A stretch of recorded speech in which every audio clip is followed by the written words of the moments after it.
Pâques veut dire passer de l'autre côté. Les enfants d'Israël étaient en captivité en Égypte pendant plus de 400 ans et ils soupiraient après la promesse que Dieu avait faite à Abraham de délivrer sa descendance du joug de Pharaon. Et donc, ils ont prié, ils ont attendu, ils ont crié, mais le jour est arrivé. Comme toi aussi, tu as le droit d'espérer dans les choses que Dieu t'a promises. Tu as le droit de tenir ferme parce que c'est ton héritage, parce que les promesses de Dieu sont notre héritage. Comme quand les parents disent à leurs enfants qu'on a mis quelque chose à part pour toi. Quand tu auras 18 ans, alors cela te reviendra pour acheter ta première voiture, pour acheter ta maison. Et que les enfants savent que les parents ne mentent pas, parce qu'on ne pourrait pas s'amuser à dire de tels mensonges. Donc tout ce que Dieu a dit à l'Église, tout ce que Dieu t'a dit, c'est ton héritage. Ce sont des choses qui existent. Et tu es riche par ces choses. Tu es puissant par ces choses que Dieu a dites. Mais tu marches par la foi, tu soupires après ces choses. Parce qu'il y a un temps pour toutes choses. Et le temps fixé pour que ces choses puissent rentrer dans ta vie viendra. Alors tu es prêt à recevoir ces choses. Et tu n'es pas comme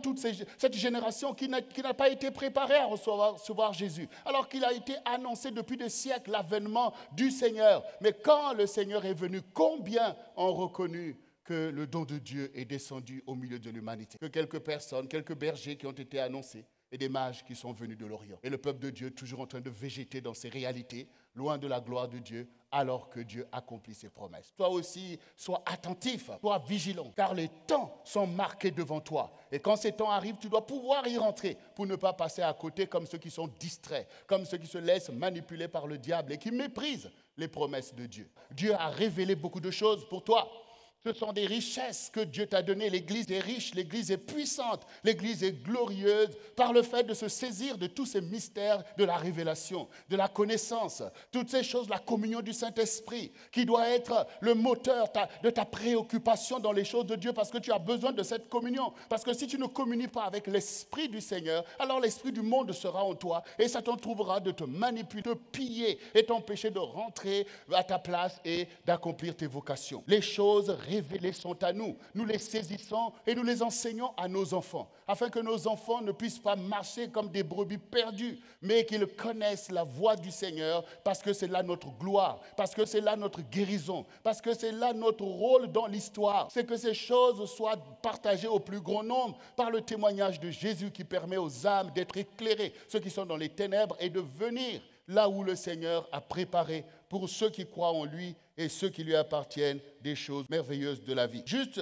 rappeler véritablement qui est Jésus, parce que nous étions là en train de le louer et on sent cette gloire, parce que c'est là la responsabilité de l'Église. Quand nous venons, nous sommes chacun un peu dans ses préoccupations, on ne se connaît pas les uns les autres, mais qu'est-ce qui nous fait exister en tant que peuple de Dieu? C'est le Seigneur en fait, c'est le roi qui est là, et quand nous nous identifions tous en lui, nous devenons le corps de Christ, nous devenons son corps. Et quand nous les levons tous, nous savons que c'est ce qui sied à la gloire de Dieu qui descend au milieu de nous, selon la vision qui a été donnée. C'est parce que chacun de nous s'est focalisé sur lui et s'est sorti de ses distractions pour venir élever le Seigneur comme on élève un roi. Quand l'Église se positionne dans une telle connaissance, dans une telle dévotion, la gloire de Dieu descend. Et nous devenons un peuple distingué au milieu de notre génération. Et la gloire de Dieu se répand, sa guérison, sa délivrance. Tout le monde voit que tout devient possible.